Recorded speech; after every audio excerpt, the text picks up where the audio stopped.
Yesu Kristo nashimwe inshuti z'umusaraba. Tugeze ku munsi wa 270 dusoma Bibiliya. Dukomeje dusoma urwandiko rwa kabiri Pawulo yandikiye Abakorinto. Uyu munsi turahera ku bice 9. Reka dusome mu izina rya Yesu.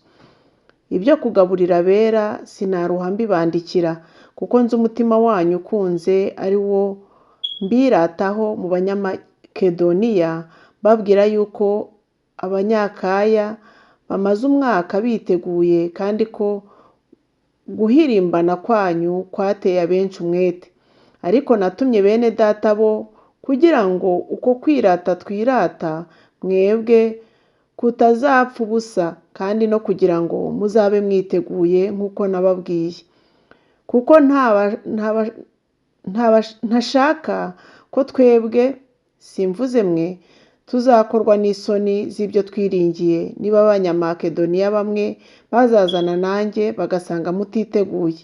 Nicyo cyatumye nibwira yuko nkwiriye kwinginga bene data abo kumbanziriza kujya iwanyu, ngo babanze gutunganya iby'ubuntu mwasezeranije kera, bibe byiteguwe nk'iby'ubuntu, koko bitameze nk'iby'ubugugu.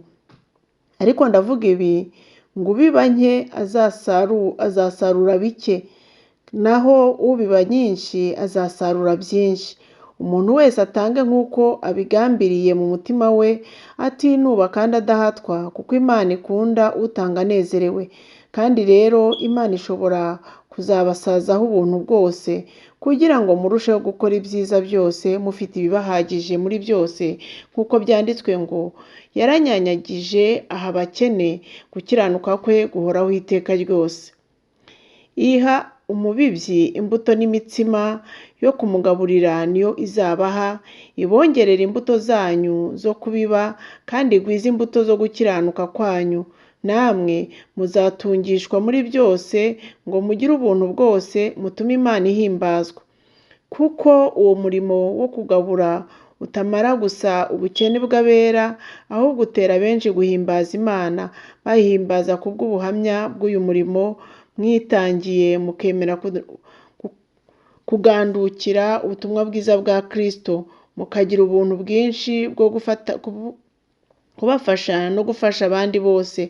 Kubw'ubuntu bw'Imana burushijeho kuba muri mwe, nicyo gituma babasabira no kubakunda cyane. Imana ishimirwe impano yayo nziza itarondoreka. Ibice 10. Pawulo agaragaza ingero z'umutima we mu by'Imana. Njyewe Pawulo ubwanjye ndabinginga kubw'ubugwaneza n'ineza bya Kristo. Ni njye woroheje muri mwe imbere yanyu, ariko iyo ntari kumwe namwe ndabatinyuka. Nuko ndabahendahenda kugira ngo ninzi iwanyu ne kuzahatirwa gutinyuka, nk'uko binkwiriye gutinyuka abantu bamwe bibwira ko tugenda dukurikiza kamere y'abantu. Nubwo tugenda dufite umubiri w'umuntu, ntiturwana mu buryo bw'abantu, kuko intwaro z'intambara zacu atari nk'iz'abantu, ahubwo imbere y'Imana zigira imbaraga zo gusenya ibihome no gukubita hasi. Dukubita hasi impaka n'ikintu cyose cyishyiriye hejuru kurwanya uko kumenya Imana. Dufata mpiri ibitekerezwa mu mitima byose ngo tubigomorere Kristo, kandi twiteguye guhora kutumvira kose ubwo kumvira kwanyu kuzasohora. Ibiri imbere yanyu nibyo mureba. Niba hari umuntu wiringiye ko ari uwa Kristo, yibwire n'ibi, yuko ari uwa Kristo ariko natwe turi. Kuko nubwo nkabya kwirata ubutware bwacu, Umwami wacu yaduhereye kugira ngo tububake tutabasenya, sinzakorwa n'isoni ne gutekerezwa ko meze nk'ubateza ubwoba inzandiko zanjye. Kuko bavuga bati, inzandiko ze zivugisha ubutware, zivuga ihanjangari. Ariko iyo ari aho agira igisuzuguriro, kandi amagambo ye ni ayo gutinyurwa. Uvuga ibisa bityo yibwira ibi, yuko uko tumeze ku magambo yo mu nzandiko tudahari, ariko tumeze no mu byo dukora duhari. Kuko tudatinyuka kwibarana cyangwa kwigereranya na bamwe biyogeza ubwabo, biringaniza ubwabo, kandi bigereranya ubwabo nta bwenge bagira. naho twe ntitwirata kurenza urugero, ahubwo dutekereza urugero rwacu ko duhwanye n'ingabano z'aho Imana yatugereye ngo tugere no kuri mwe. Ntidusingira kurenga ingabano zacu ngo tumere nk'abatageze kuri mwe, kuko twageze no kuri mwe koko tuzanye ubutumwa bwiza bwa Kristo.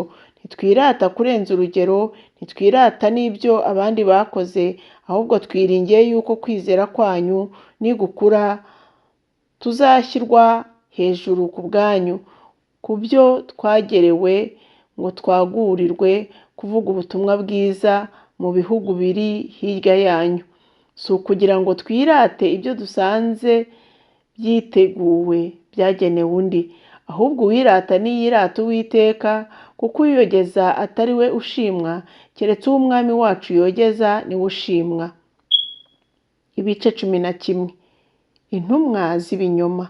Icyampa mukanyihanganiraho hato ku bupfu bwanjye. Nyamuneka munyihanganire, kuko mbafuhira ifuhe ryo mu buryo bw'Imana, kuko nabakwereye umugabo umwe ari we Kristo, ngo mubashyingire mumeze nk'umwari utunganye. Ariko ndatinya kuko yuko nk'uko ya nzoka yoheje Eva uburyarya bwayo, ko ari nako intekerezo zanyu zayobywa mukareka gutungana no kubonera bya Kristo. Kuko iyo haje umuntu ubabwira Yesu wundi tutababwiye, mukakira undi mwuka mutakiriye mbere, cyangwa ubundi butumwa mutemeye, mumwihanganira mubikunze. Ariko njye ko mutanyihanganira, kandi nibwira yuko izo ntumwa zikomeye cyane zitandusha na hato. Nubwo ndi umuswa mu magambo, sindi umuswa mu bwenge, kandi ibyo twabiberekeye muri byose imbere ya bose. Mbese nakoze icyaha ubwo nicishije bugufi ngo mushyirwe hejuru mbabwiriza ubutumwa bwiza bw'Imana ku buntu? Nanyaze ayandi matorero mbaka ibihembo kugira ngo mbone uko ngaburira mwebwe iby'Imana, kandi ubwo nari kumwe namwe ngakena sinagize uwo mbera ikirushya, kuko bene data bavuye i Makedoniya bankenuye. Muri byose nirindaga kubaremerera, kandi nanone nzakomeza kubyirinda. Ni ukuri kwa Kristo kuri muri njye, ntawe uzambuza kwirata nko mu mahugu yo muri Akaya. Kuki? Ni uko mweho ntabakunda Bizimana. Ariko ibyo nkora nzakomereza kubikora, kugira ngo nkure urwitwazo ku bashaka impamvu yo guhamya ko bameze nkatwe mu byo birata. Bene abo ni intumwa z'ibinyoma, ni abakozi bariganya bigira nk'intumwa za Kristo. Kandi ibyo si igitangaza, kuko na Satani ubwe yihindura nka marayika w'umucyo. Nuko rero ubwo bimeze bityo, ntibyaba igitangaza kugira ngo abakozi nabo bigire nk'abakozi bagabura ibyo gukiranuka. Iherezo ryaho bo rizahwana n'imirimo yabo. Ibyo Pawulo arusha intumwa z'ibinyoma. Kandi ndavuga nti, ntihakagire untekereza ko ndi umupfu, ariko rero niba muntekereza mutyo, munyemere nk'umupfu, kugira ngo nanjye mbone uko nirataho hato. Ibyo ngiye kuvuga simbivuga nk'aho ari ijambo ry'Umwami wacu, ahubwo ndabivuga nk'ubwirizwa n'ubupfu, niringiye yuko mfite impamvu yo kwirata. Ubwo benshi birata iby'umubiri, nanjye ndabyirata. Mwishimira kwihanganira abapfu, kuko ubwanyu muri abanyabwenge. Murihangana iyo umuntu abahinduye imbata, iyo abamize, iyo abafashe, iyo yishyize hejuru akabakubita inshyi. Ibyerekeye ibyo bigawa ni koko twabigizemo intege nke. Nyamara icyo undi wese ahangara gukora, ibi mbivuze nk'umupfu, nanjye nabihangara. Mbese aho si Abaheburayo? Nanjye ni uko. Ni Abisiraheli? Nanjye ni uko. Ni urubyaro rwa Aburahamu? Nanjye ni uko. Si abakozi ba Kristo bagabura ibye? Noneho ndavuga nk'umusazi. Ndabarusha. Mbarusha mu mihati, mbarusha mu gushyirwa mu mazu y'imbohe, mbarusha cyane gukubitwa birenze urugero, kenshi nari mu kaga k'urupfu. ibihe bitanu abayuda bankubise inkoni 39, ibihe bitatu nakubiswe inga, igihe kimwe natewe amabuye, ibihe bitatu inkuge zaramenetse, naraye imuhengeri nirirwamo. Nari mu ngendo kenshi, mu kaga gatewe n'inzuzi, mu kaga gatewe n'abambuzi, mu kaga gatewe na bene wacu, mu kaga gatewe n'abapagani, mu kaga ko mu midugudu, mu kaga ko mu butayu, mu kaga ko mu nyanja, mu kaga ko muri bene data b'ibinyoma, mu miruho n'imihati. Mba maso kenshi, ngira inzara n'inyota, nirirwa ubusa kenshi, nicwa n'imbeho, nambara ubusa. Ariko ne kuvuga ibindi, keretse ko hariho ikindemerera iminsi yose, ni uguhagarikira umutima amatorero yose. Ninde udakomeye ngo nanjye mbe udakomeye? Ninde ugushwa ngo nanjye ndeke kugurumana? Niba binkwiriye kwirata, nzajya nirata iby'intege nke zanjye. Imana y'Umwami Yesu ariyo na Se ishimwe iteka ryose, izi ko ntabeshya. Ubwo nari ndi i Damasiko, umutegeka w'umwami Areta yarindishije umudugudu w'Abanyadamasiko ngo amfate. Bancisha mu idirishya ryo mu nkike z'amabuye, ndi mu gitebo, ndahunga muva mu maboko. Reka dusome n'ibice 12. Pawulo yiratana ibyo yeretswe. Nkwiriye kwirata nubwo bitagira umumaro. Reka mbabwire ibyo neretswe n'ibyo nahishuriwe n'Umwami wacu. Nzi umuntu wo muri Kristo wazamuwe akajyanwa mu ijuru rya gatatu. Ubu hashize imyaka 14. Niba yari mu mubiri simbizi, cyangwa niba atari mu mubiri nabyo simbizi, bizi Imana.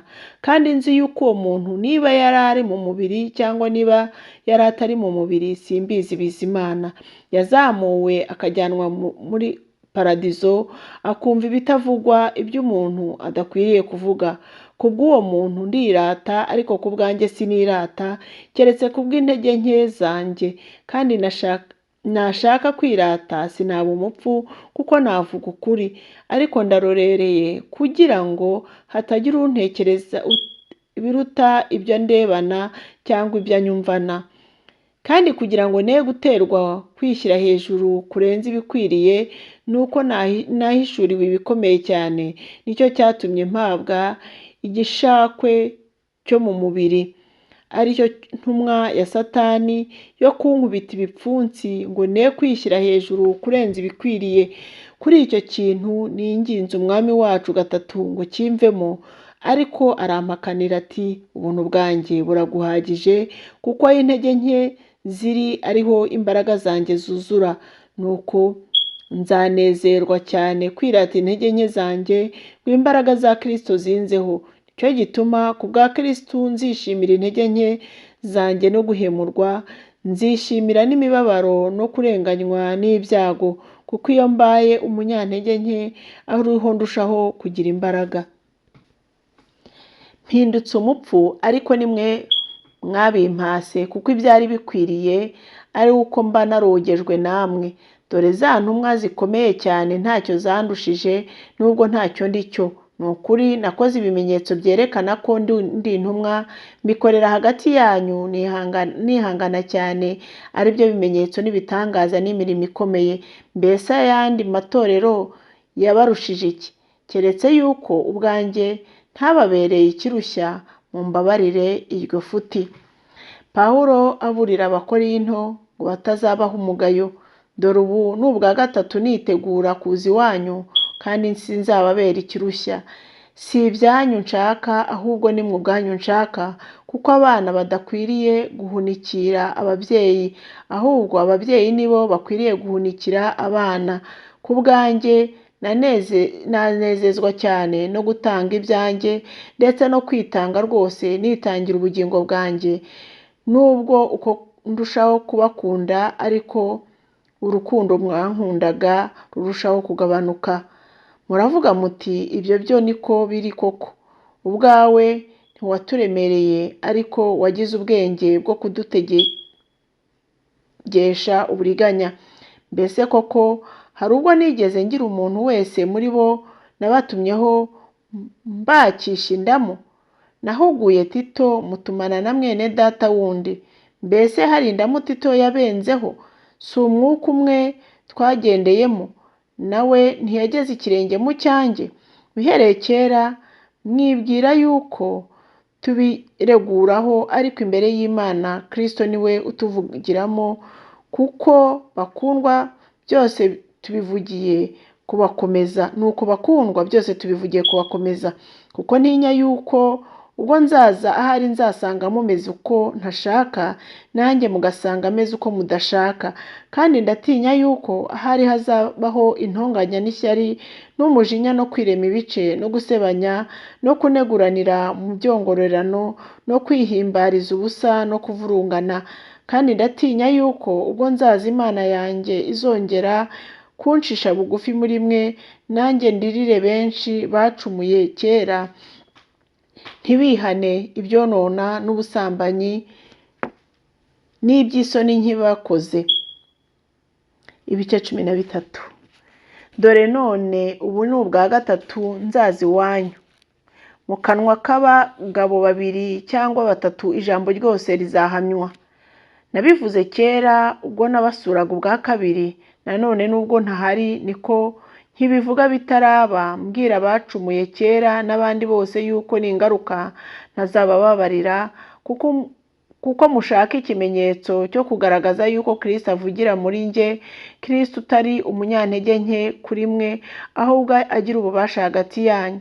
Kuko intege nke zateye ko abambwa, ariko none ariho kubw'imbaraga z'Imana izerekanira muri mwe.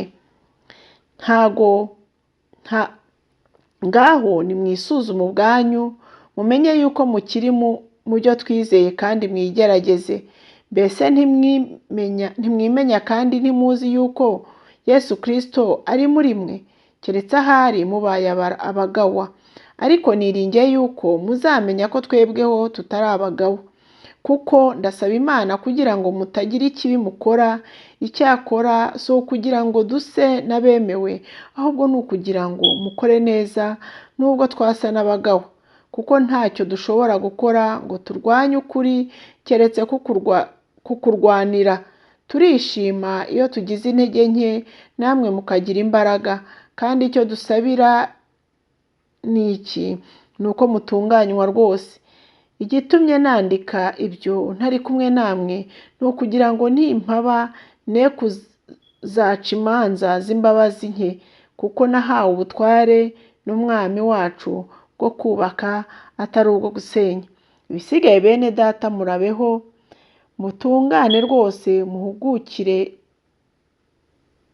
mutungane rwose, muhugurike, muhuze imitima, mubane n'amahoro, kandi Imana y'urukundo n'amahoro izabane namwe. Mutashyanishe guhoberana kwera. Abera bose barabatashya. Ubuntu bw'Umwami wacu Yesu Kristo n'urukundo rw'Imana no kubana n'Umwuka Wera bibane namwe mwese. Amena, amena. Mugire umunsi mwiza. Ndabakunda mu izina rya Yesu.